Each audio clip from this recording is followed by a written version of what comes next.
En este vídeo voy a comentar las teorías conspiranoicas lingüísticas de Cortés Huertas. Naturalmente no voy a ir desmontándolo todo punto por punto porque se haría muy largo y se haría pesadísimo para mí el primero. Simplemente voy a ir comentando lo que me parece más interesante y, como dije en el primer vídeo, lo que es potencialmente más peligroso por aparentemente ser más verosímil, aunque, como ya estuve explicando, no es tanto que realmente sea verosímil como que usa muchas falacias, especialmente la del cherry picking.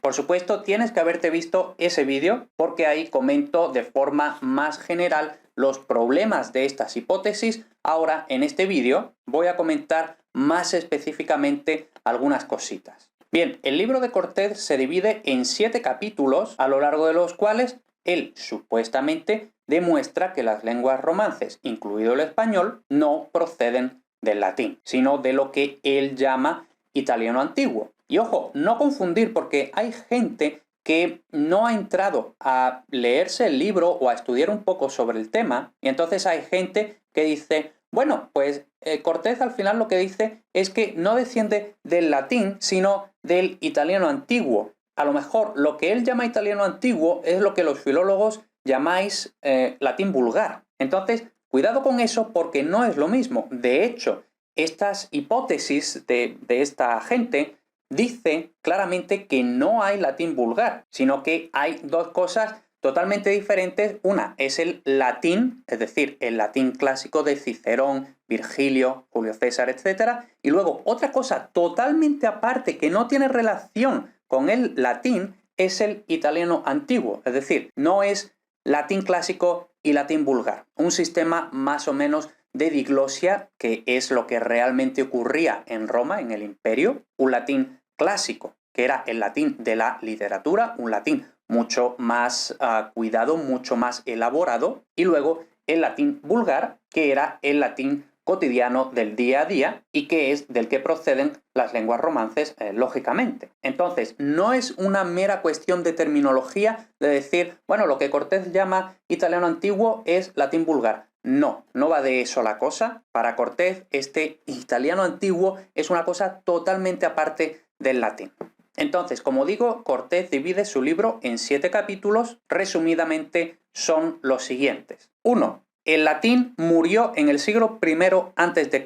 2. El vocabulario de las lenguas romances no coincide con el del latín. 3. El latín tenía casos gramaticales, tenía género neutro y no tenía artículos, mientras que en las lenguas romances tenemos lo contrario. No tenemos casos, no tenemos género neutro y tenemos artículos. 4. Las lenguas en general cambian demasiado lento. Por tanto, es imposible que el latín haya evolucionado tan rápido y haya cambiado tanto respecto a las lenguas romances, lo cual demostraría que las lenguas romances no pueden venir del latín. 5. La mayoría de las etimologías oficiales, vamos a decir, de las lenguas romances son inventadas. 6. Las lenguas romances son prácticamente idénticas entre sí. Y 7. El francés antiguo se parece mucho más al italiano que al latín. Esos son los 7 capítulos con los que supuestamente Cortés defiende sus hipótesis. Ya solo por el título de algunos capítulos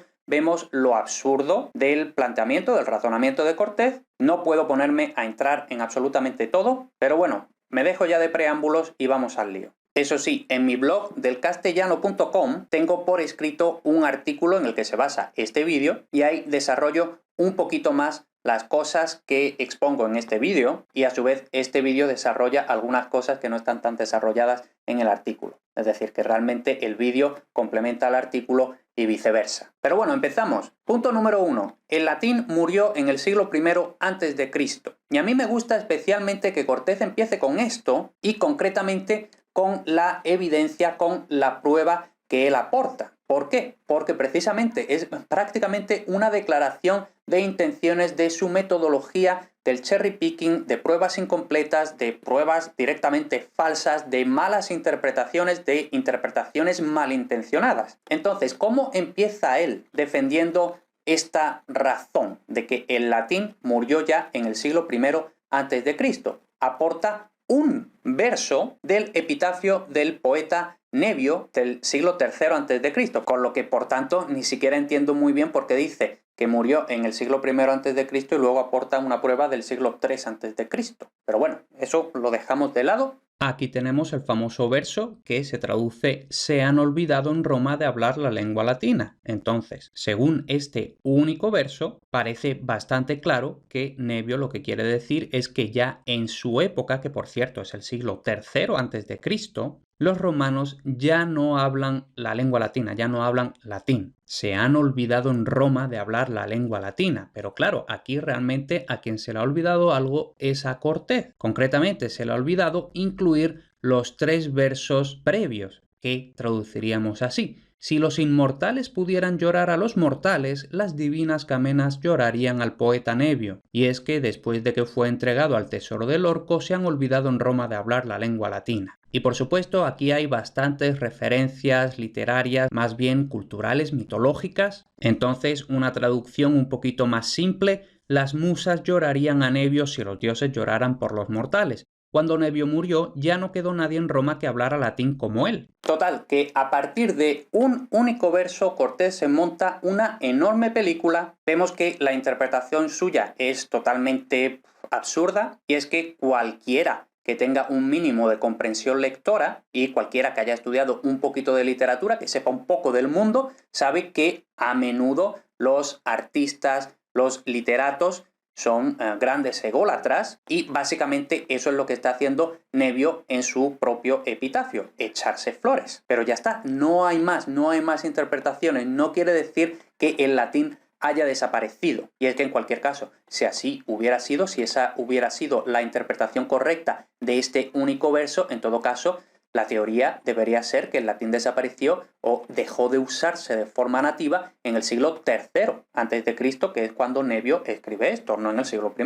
Pero bueno, seguimos todavía con esta historia de que el latín ya había dejado de hablarse de forma nativa, y para eso aporta más pruebas. Por ejemplo, Suetonio, siglo II después de Cristo, y otras fuentes en general dan a entender que era impresionante que un romano fuera capaz de dar un discurso en latín sin habérselo preparado previamente. Entonces, de esto, Cortés se vuelve a montar una película y dice: bueno, si Suetonio se está admirando de que un romano concreto que es un crack, porque es capaz de dar un discurso en latín sin preparárselo, eso debe de querer decir que, como el latín ya no era la lengua que hablaban los romanos, cualquiera que quisiera dar un discurso en latín se lo tenía que preparar previamente.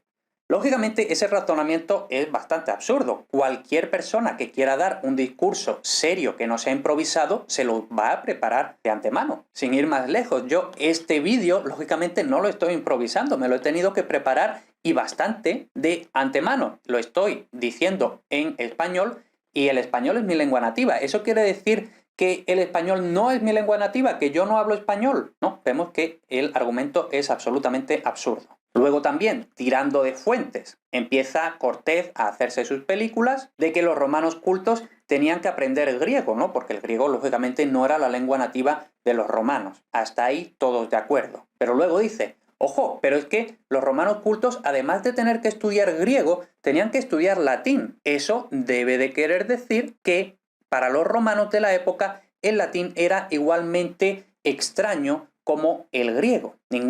Ni el griego ni el latín eran lenguas nativas de los romanos, por tanto tenían que estudiar las dos. Y otra vez, el argumento es absolutamente absurdo, porque yo, por ejemplo, yo soy español, entonces el inglés, por poner un ejemplo, el inglés no es mi lengua nativa, entonces lo he tenido que estudiar, etcétera, pero es que también he tenido que estudiar español en la primaria, en la secundaria, etcétera. ¿Quiere eso decir que el español no es mi lengua nativa? ¿Que yo no hablo español de forma nativa? Pues lógicamente no quiere decir eso. Lo que quiere decir es que, bueno, cualquier español, cualquier hispanohablante en general, habla español. Ahora, en la escuela aprendemos más, aprendemos sobre el español, aprendemos gramática española para que nuestro español sea mejor y no se limite a las típicas 500 palabras que usamos todos los días, ¿vale? Entonces vemos que el razonamiento es totalmente absurdo. Luego Cortés también supuestamente defiende que el vocabulario de las lenguas romances no se parece al vocabulario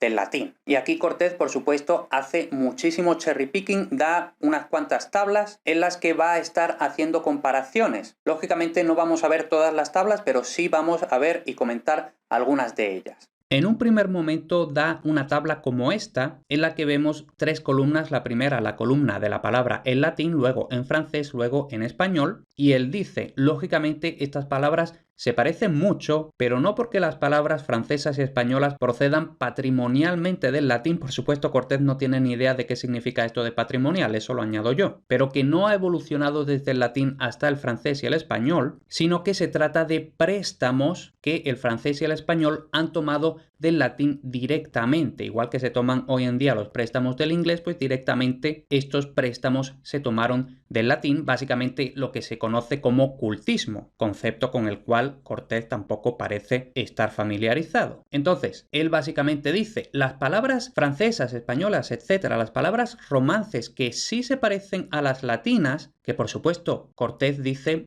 claro, las hay, pero en todos los casos se trata de préstamos, es decir, cultismos, y estas son a menudo palabras relacionadas con campos específicos, técnicos, literarios, filosóficos, etc. Y entonces, claro, este argumento tiene una parte de peligro en que propiamente lo que dice Cortés no es falso. Por supuesto que hay, como él dice, préstamos, mejor los llamamos cultismos, por supuesto que los hay. Y por supuesto que normalmente son de campos técnicos, etc. Pero claro, que existan los cultismos, eso no es prueba de nada, solamente de que existen cultismos. Pero ya está. Entonces, como él da esta información que, grosso modo, es verdadera, entonces ya parece que todo lo que va a decir a continuación también es verdadero, cuando no, es totalmente falaz. Entonces, sí existen cultismos, eso lo único que demuestra es que en las lenguas romances hay cultismos o préstamos desde el latín. Eso no quiere decir que todas las palabras que no sean cultismos no proceden del latín, que es lo que supuestamente quiere decir Cortés. Entonces, él luego empieza diciendo,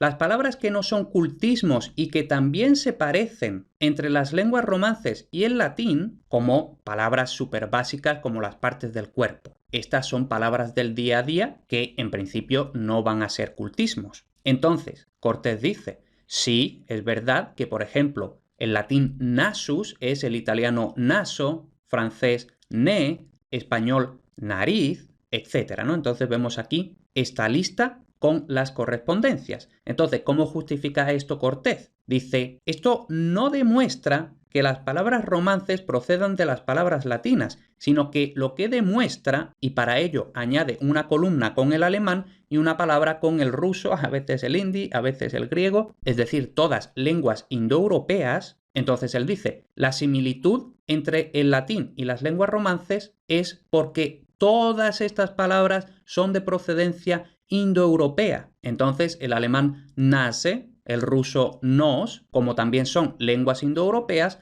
también se parecen. Entonces, las palabras romances no vienen directamente del latín, sino que proceden del proto-indoeuropeo, igual que proceden del proto-indoeuropeo el alemán, el ruso, el hindi, el griego, y por eso se parecen. Y aquí, por cierto, en la última columna hay algunas inconsistencias, porque lo normal es que, según este razonamiento de Cortés, él pudiera completar toda la columna con ruso, y sin embargo tiene que rellenar huecos con el hindi, con el griego, e incluso ya deja totalmente un hueco, pero es que además de eso, sí que usa el ruso golova para la cabeza, cuando esta palabra rusa no tiene la raíz de las demás palabras. Entonces, ¿por qué la usa Cortés? Pues porque él ha visto alguna similitud, una G, donde en las demás lenguas hay una K, luego ha visto por ahí una V, donde en otras lenguas hay una B o una P, y entonces dice, pues bueno, esta raíz me imagino yo que será la misma. No lo es. Entonces ahí vemos los conocimientos de Cortés. Luego no usa la palabra rusa para corazón, tiene que recurrir al griego, pero de hecho la palabra rusa que significa corazón sí que tiene la misma raíz que las demás lenguas. Entonces aquí ha cometido el error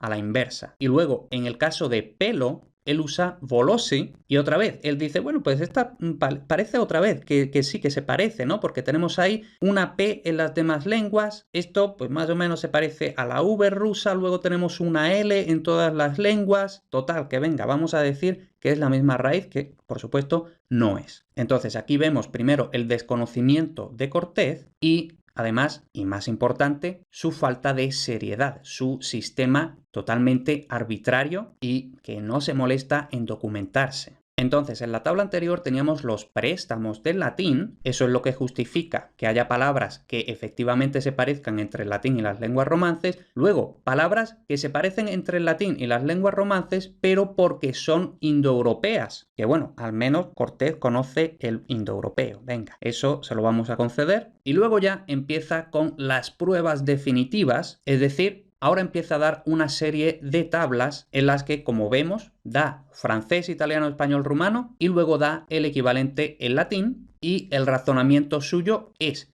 ninguna de estas palabras de las lenguas romances se parece al latín, en cambio, las palabras de las lenguas romances por lo general sí que se parecen entre sí. Esto quiere decir que las palabras romances no proceden del latín porque no tienen nada que ver, sino que proceden de lo que él llama italiano antiguo. Entonces, por poner un ejemplo, lo que en latín era foedus, francés trait, italiano trattato, español tratado, rumano tratat. Así prácticamente con el resto de la tabla. Por supuesto, hay algunas excepciones que son las que Cortés marca con un 1, como diciendo, bueno, sí, por supuesto hay excepciones. Por ejemplo, el español rehén, pero por lo general él hace una serie de tablas como esta, por supuesto con muchísimo cherry picking. No vamos a ponernos a ver todas las tablas porque es todo lo mismo, pero sí que vamos a ver al menos esta, ¿no? Dice, a primera vista, las palabras relativas a la familia parecen provenir directamente del latín. Voy a tratar de desengañarle. Y entonces aquí, por supuesto, él hace una tabla super cherry picking, ¿no? Como vemos, es una tabla muy pequeña donde escoge, otra vez con cherry picking, unas pocas palabras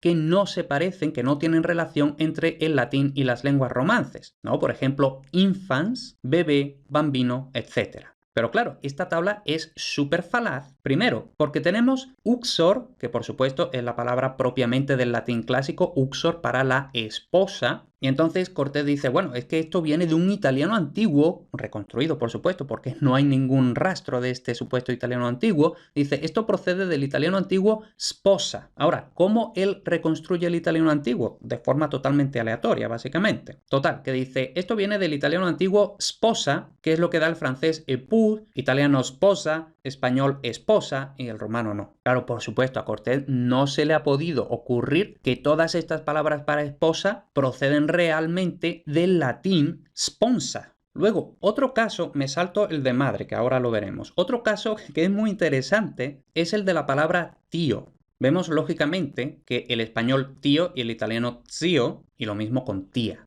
tienen una relación entre sí. Luego el francés usa otra palabra. Cortés dice, esto procede del italiano antiguo tío. Y es muy gracioso que antes estaba usando todos estos argumentos de los préstamos y que ahora no le dé la gana de decir que tío es de hecho verdaderamente un préstamo del griego thíos. Entonces aquí vemos otra vez que va usando los argumentos a su conveniencia, cuando le parece bien, bien, y cuando no, pues no. Y luego, por supuesto, lo más interesante de todo es madre y padre. Entonces, atención al razonamiento, ¿no? Porque podríamos pensar lógicamente que madre y padre proceden del latín mater y pater. Cualquiera diría que es muy obvio, incluso si no tienen idea de gramática histórica, como de hecho es el caso de Cortés, ¿no? Pero él dice, atención al razonamiento concreto para estas palabras. La palabra francesa père y la palabra italiana y española padre se presentan generalmente como derivadas del latín pater. Ahora bien, las palabras de las lenguas romances son las únicas que tienen una segunda sílaba que comienza por la letra D, cuando en las otras lenguas indoeuropeas encontramos T, alemán Vater, griego patir. Aquí entiendo que él usa esta pronunciación llamada histórica del griego antiguo. Bueno, lo dejamos pasar. La letra D proviene realmente del italiano antiguo. En el juramento de Estrasburgo, escrito en 842, la palabra francesa frère se dice fradre y no fratre. Entonces, claro, este es un argumento totalmente falaz. Primero, porque sí, es verdad que en muchas otras lenguas indoeuropeas lo que tenemos es una T. Pero vamos a ver, por Dios, esto es súper básico en gramática histórica, que en muchas lenguas romances existen los procesos de lenición, para que lo entendamos todo el mundo, que las oclusivas sordas en determinados contextos fonéticos se hacen sonoras. Para que lo entendamos todo el mundo, que una T en un contexto como este precisamente se convierte en D. Exactamente lo que ha ocurrido aquí. O sea, es que es muy básico. Igual que, por ejemplo, latín clásico vita, español vida, etcétera, etcétera. Hay literalmente miles de ejemplos de sonorización de T en D. Y luego, por no dejarlo colgado, cuando dicen el juramento de Estrasburgo, etc. Dice la palabra francesa frère se dice fradre y no fratre. Que esto básicamente realmente lo que hace es seguir confirmando la sonorización de oclusivas sordas en determinados contextos fonéticos, como es el caso del francés antiguo fradre, que ya luego por la evolución del francés evoluciona a frère, perdiendo esa D. Entonces, esto no tiene ni pies ni cabeza. Una vez más, esto lo que pone de manifiesto es el desconocimiento de Cortés de las reglas más básicas de la gramática histórica y peor aún, que ni lo sabe ni le importa. Luego, más allá de estas tablas, ya él escribiendo en un párrafo, dice, bueno, y por supuesto, hay muchas otras palabras que no he incluido en las tablas, como, por ejemplo, lo leo, pugna, cras, saxum, sagita, litus. Estas palabras, lógicamente, según Cortés, estas palabras lógicamente no tienen descendientes en las lenguas romances. Yo esta lista la he escogido de las palabras que él dice que no tienen descendientes en las lenguas romances, pero que de hecho sí. Con lo que, una vez más, vamos a ver la poquita idea que tiene el pobre. De pugna tenemos puño en español. Del adverbio cras latino, que significa literalmente mañana, del día siguiente, de ahí viene, por ejemplo, procrastinar, que lógicamente es un cultismo, pero que en español medieval todavía se usaba de forma normal el adverbio tal cual, cras, para decir el día siguiente. Luego, de saxum, que significa roca, tenemos el italiano sasso. De sagita, de ahí viene, por ejemplo, el cultismo más o menos sagitario, tenemos tal cual el español saeta. Y luego, por ejemplo, de litus, de donde tenemos el cultismo litoral, tenemos el italiano lido, que es algo así como el paseo marítimo, la playa, ¿no? No exactamente, pero más o menos.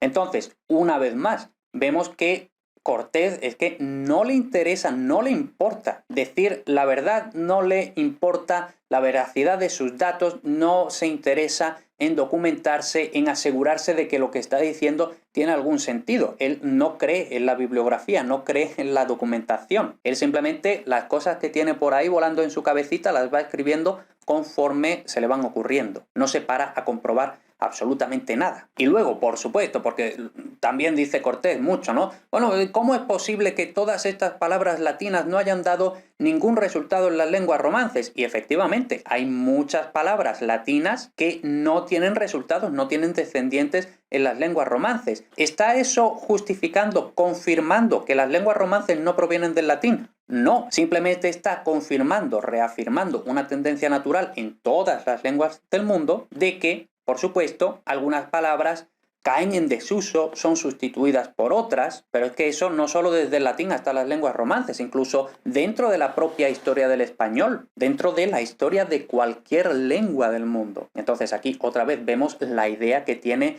el propio Cortés de lingüística en general. No ya vamos a hablar de gramática histórica, sino de lingüística general. Dicho de otra forma, si el razonamiento de Cortés de que si una lengua A tiene palabras que no estaba en la lengua B, entonces la lengua B no puede proceder de la lengua A, si ese razonamiento fuera válido, tuviera algún sentido, básicamente ninguna lengua podría proceder de ninguna otra. Es que es así de simple. Y de hecho, este razonamiento del propio Cortés invalidaría algunos de sus otros razonamientos. Lo que pasa es que eso él ahí se calla. Y en cualquier caso, aunque lógicamente, como ya hemos dicho, hay palabras que efectivamente no están en latín, están en las lenguas romances y viceversa, luego por supuesto también hay cultismos en español que no proceden de forma patrimonial desde el latín, luego hay palabras que son comunes a todas las lenguas romances y no solo a ellas, sino a lenguas indoeuropeas. Todo eso no está invalidando de ninguna forma que la mayoría del vocabulario de las lenguas romances sea de origen latino. Luego entramos en el tema de que la gramática de las lenguas romances es diferente a la gramática latina, lo cual es evidente, pero lógicamente Cortés esto lo lleva a sus últimas y absurdas consecuencias. Entonces, Cortés empieza diciendo: hay tres diferencias muy importantes entre el latín y las lenguas romances, que es respecto a los casos, al género neutro y los artículos. Y ojo, esto grosso modo es cierto. Lo que pasa es que con estos tres razonamientos, con estos tres puntos, Cortés pretende decir que, como hay esas tres diferencias, las lenguas romances no pueden proceder del latín. Entonces, como digo, grosso modo, los tres puntos son ciertos. Lo que pasa es que son bastante matizables y, sobre todo, no demuestran lo que Cortés pretende que demuestran. Entonces, lo primero que tenemos que tener en cuenta es que el mundo está lleno de lenguas que lógicamente han evolucionado a partir de versiones anteriores de esas lenguas o de lenguas madres, y en este camino ha habido cambios muy parecidos, similares, análogos. Es decir, que realmente no es una cosa exclusiva de las lenguas romances. Entonces, sin ir más lejos, y ya que Cortés usa a menudo comparaciones con el inglés y el alemán, etc. Pues bien, como digo, sin ir más lejos, entre el inglés antiguo y el inglés medio, entre los cuales no pasan tantos siglos, y sin embargo, el cambio es brutalmente radical. En inglés antiguo tienes casos y tienes géneros, en inglés medio ya prácticamente has perdido los casos y has perdido no ya el género neutro, sino prácticamente el género como categoría gramatical. Y ojo, como digo, esto entre el inglés antiguo y el inglés medio, que no han pasado tantos siglos entre los dos. Yo he estudiado algo de gramática histórica, de historia del inglés, entonces sé algo al respecto, pero no soy ningún experto, entonces esto es posible, probable que sea matizable, pero bueno, no estamos aquí para hablar del inglés. Luego, con más lenguas indoeuropeas, esto también ha pasado, por ejemplo, en el búlgaro, que es una lengua eslava, donde prácticamente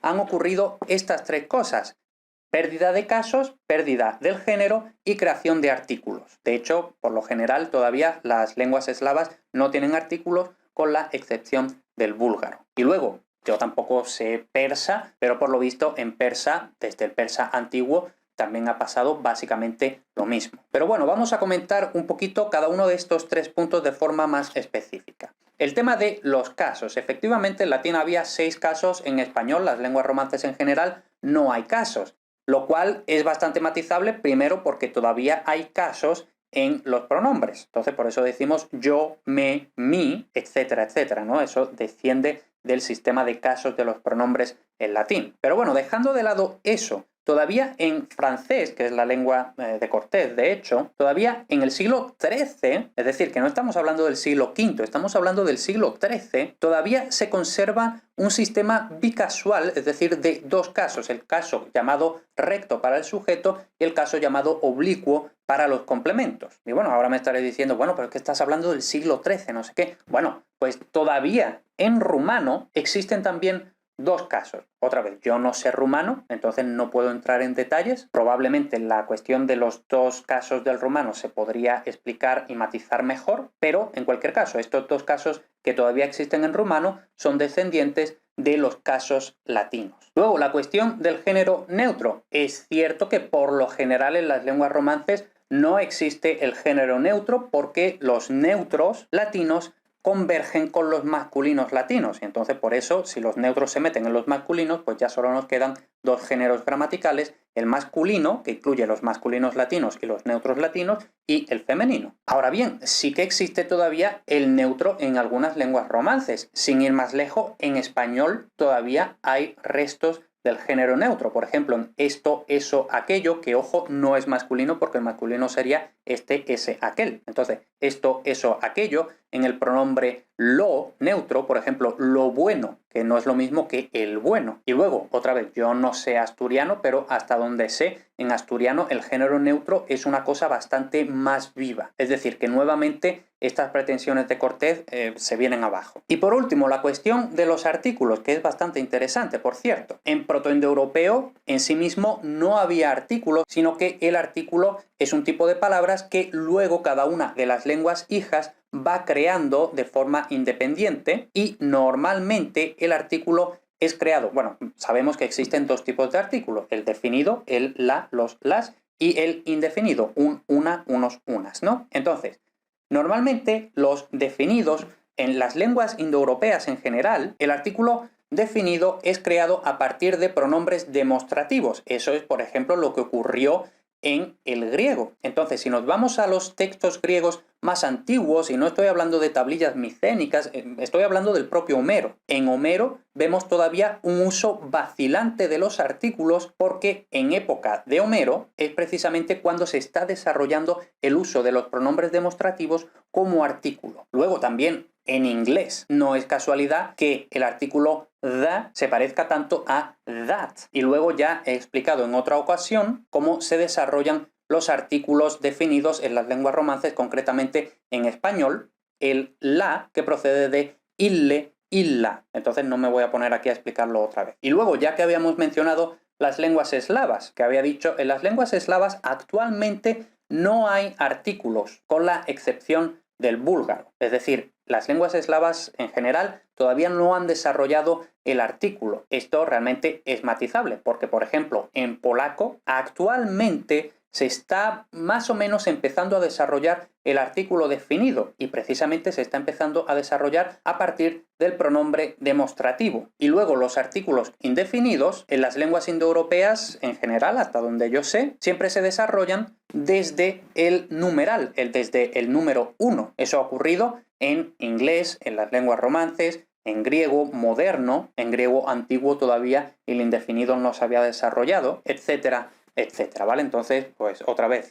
todos estos argumentos que supuestamente demuestran las tesis de Cortés se vienen abajo con la evidencia lingüística. Era simple cuestión de documentarse un poquito y así ahorrarse decir tantas tonterías. Luego, otra cuestión de gramática, que esta es ya directamente ridícula, porque Cortés afirma saber latín, lo cual yo realmente dudo bastante por muchas cosas que dice. Pero bueno, él dice, en las lenguas romances hay dos tipos de plural. El plural, vamos a decir a la española, es decir, por ejemplo, del libro añado una S y tengo libros, y luego el plural vamos a decir a la italiana, es decir, que para el plural no añado una S, sino que cambio la vocal. Entonces, del libro, libri.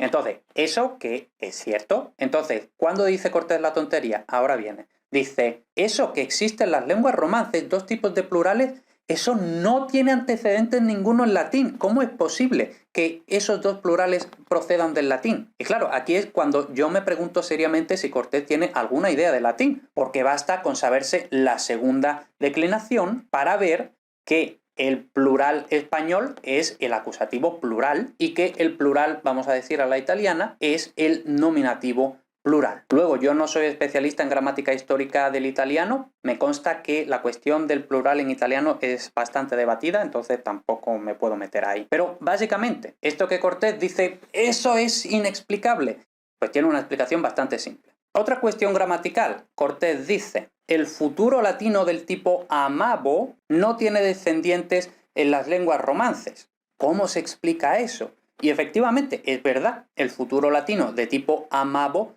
no desciende al tipo amaré del español o ameró del italiano. Eso tiene de hecho varias explicaciones lingüísticas de tipo fonético, morfológico, etcétera, que sería súper largo de explicar aquí, pero que ya tengo explicado en otro sitio. Pero básicamente, que sí, es cierto que ese futuro latino de tipo amabo se ha perdido en las lenguas romances, pero que ya en el propio latín está perfectamente documentado que hay formas alternativas para el futuro. Y efectivamente, el futuro de las lenguas romances procede de esas formas alternativas. Luego dice también, en el pretérito perfecto, lo que en español es perfecto simple o indefinido, de tipo amawisti, en las lenguas romances, en todas se ha perdido esa sílaba wi, es decir, por ejemplo, amaste, no amabeste. ¿Cómo es posible, según Cortés, cómo es posible que eso haya ocurrido absolutamente en todas las lenguas romances? Eso quiere decir que ese pretérito perfecto simple de las lenguas romances no procede del latín, sino del italiano antiguo. Y realmente esto es otra vez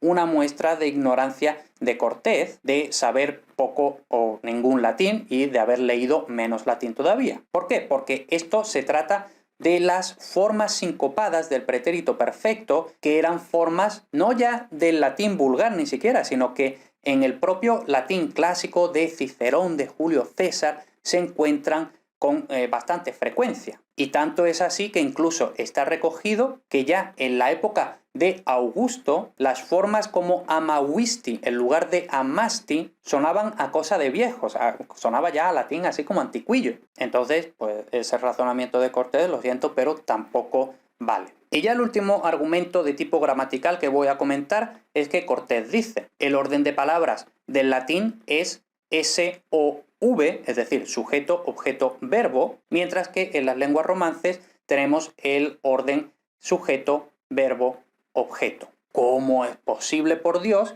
que eso haya ocurrido? Y aquí otra vez, de hecho, es una tendencia bastante generalizada en la evolución de las lenguas, que pasen de un orden de palabras sujeto, objeto, verbo a un orden de palabras sujeto, verbo, objeto. Y ya que a Cortés le gusta tanto hacer comparaciones, lo podemos comparar sin ir más lejos con el griego. En griego antiguo también prevalecía el orden SOV, en griego moderno prevalece el orden SVO. Entonces ese argumento es súper fácil de desmontar.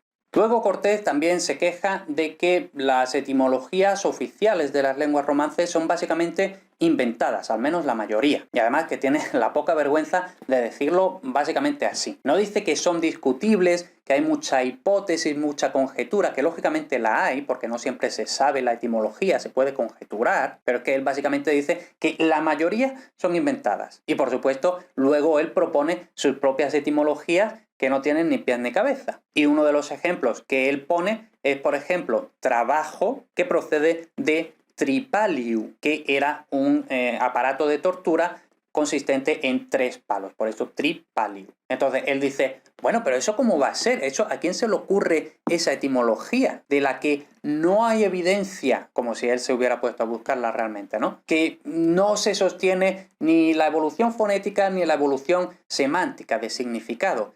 Y de hecho, sí, la evolución fonética es totalmente explicable y, por supuesto, la evolución semántica es igualmente explicable. Entonces, ¿cómo llegamos de tripaliu, que es un instrumento de tortura consistente en 3 palos, cómo llegamos de instrumento de tortura a trabajo, al concepto de trabajar, de ir a la oficina? Bueno, pues eso no es una invención de las lenguas romances, por supuesto. Esa evolución semántica es súper frecuente en las lenguas del mundo. Entonces, una vez más, vamos a comparar, por ejemplo, con el griego. En griego antiguo se decía doulos para decir esclavo y existía el verbo douleuo para decir ser esclavo, ¿vale? Entonces, doulos, douleuo, esclavo, ser esclavo. Ahora, ¿cuál pensáis que en griego moderno es el significado de doulevo y de doulia? Pues efectivamente, doulevo es el verbo trabajar y doulia es el trabajo. Entonces, de la esclavitud, de ser esclavo,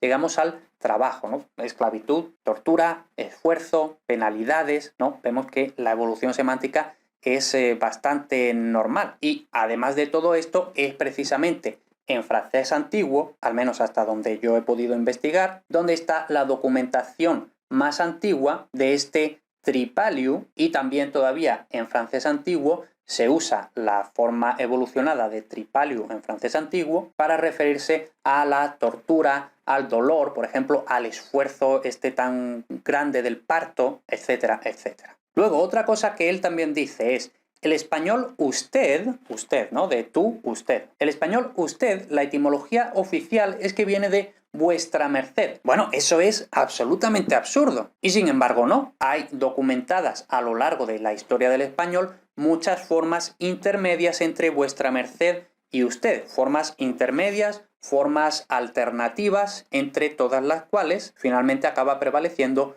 usted. Luego también Cortés expone su sistema de reconstrucción lingüística, que él, por supuesto, se inventa tras una gran fumada, según el cual él reconstruye el italiano antiguo, porque por supuesto del italiano antiguo no hay pruebas, no hay evidencia, no hay documentos lingüísticos, no hay documentos epigráficos, no hay documentos, no hay evidencia de nada de este italiano antiguo. Entonces, este italiano antiguo hay que reconstruirlo. Que ojo, no hay nada de malo con reconstruir lenguas que no están atestiguadas, eso es lo que pasa, por ejemplo, con el protoindoeuropeo. Pero claro, ¿cómo se reconstruyen las lenguas? ¿Inventándote según criterios totalmente aleatorios las cosas, o por ejemplo con el método comparativo, usando la gramática histórica. Pues lógicamente Cortés opta por la primera, porque todo esto de la gramática histórica, del método comparativo, etcétera, eso a Cortés no le gusta. Eso es una gran conspiración de los filólogos. Entonces, como digo, este método para reconstruir el italiano antiguo es una gran fumada que se inventa totalmente de la nada Cortés. No voy a ponerme aquí a explicarlo porque no tiene sentido ni explicarlo ni el propio método. Pero es básicamente, como ya he dicho, criterios totalmente aleatorios que no tienen nada de lingüístico. Es básicamente, pues ahora yo esto me lo invento así porque me parece a mí y ya está. Aquí lo escribo y que la gente se lo crea. Lo que sí no voy a dejar de mencionar es el lío tan grande que el propio Cortés se hace con la evolución de los sonidos. Porque como él no tiene ni idea de gramática histórica, de fonética histórica, ni de fonética me imagino en general, como ya vimos por ejemplo en las tablas con las palabras de las diferentes lenguas, etc. Entonces, él, por supuesto, tampoco tiene ni idea de qué es la cronología relativa. Básicamente, los sonidos no pueden ir evolucionando uno detrás de otro de forma indefinida. Por eso existe la cronología relativa. Pero, básicamente, para Cortés, y esto lo voy a leer porque si no me hago un lío, ¿vale? Pero Cortés, por ejemplo, ¿no? Dice, una R puede evolucionar a una L. Y luego, una L a menudo evoluciona a una W, y una W a menudo evoluciona a una V, y una V a menudo evoluciona a una F, y luego una F a menudo evoluciona a una H, etcétera, etcétera, ¿no? Es decir, que básicamente, según Cortés, cualquier sonido puede evolucionar a cualquier otro sonido. Entonces, pues claro, así puedes reconstruir cualquier raíz, puedes reconstruir cualquier cosa según te convenga. Básicamente, según lo que estaba exponiendo yo antes, tenemos que una R puede evolucionar a una H o a cualquiera otra de las cosas que había de por medio. Entonces, bueno, bastante absurdo, bastante sin pies ni cabeza. Y nada, ya con eso termino, no sigo, que ya está muerto. Creo que más o menos he podido demostrar que los argumentos de Cortés no son buenos, no se pueden defender. Y como ya he dicho, no considero que sea tan importante desmontar cada uno de los argumentos, aunque por supuesto es importante, pero lo que realmente me parece más importante es entender por qué todo esto está mal, el tema de las falacias tan frecuentes, cuando no directamente la información errónea o directamente absurda, y sobre todo es muy importante, o creo yo al menos, que desarrollemos el pensamiento crítico, que no nos creamos lo primero, la primera teoría alternativa, y si nos gusta la lingüística, que me imagino que sí, porque por eso estás viendo este vídeo, que aprendamos a pensar como lingüistas. Ya dije en el primer vídeo que esto no es un ataque personal a los autores, sino a lo disparatado de sus teorías, de sus argumentos, de sus hipótesis. Esto no es la nueva verdad, no tiene ningún sentido, nada de lo que dice se sostiene y por eso hay que exponerlos. Y ojo, muy importante, esto no es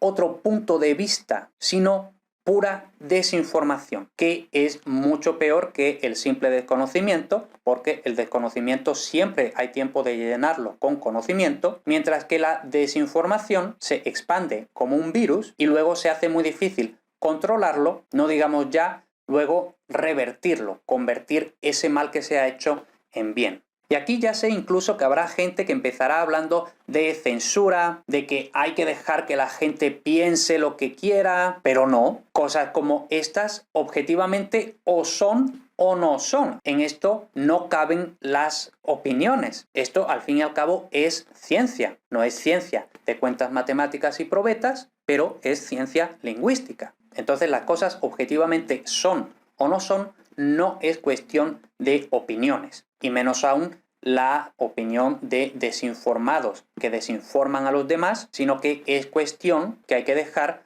para filólogos, lingüistas, que son los que estudian estas cuestiones de forma científica, sistemática y concienzuda. Para las opiniones nos vamos al bar y ahí podemos hablar de series, de música, de libros, pero para la filología, para la lingüística, los datos hay que darlos de forma responsable.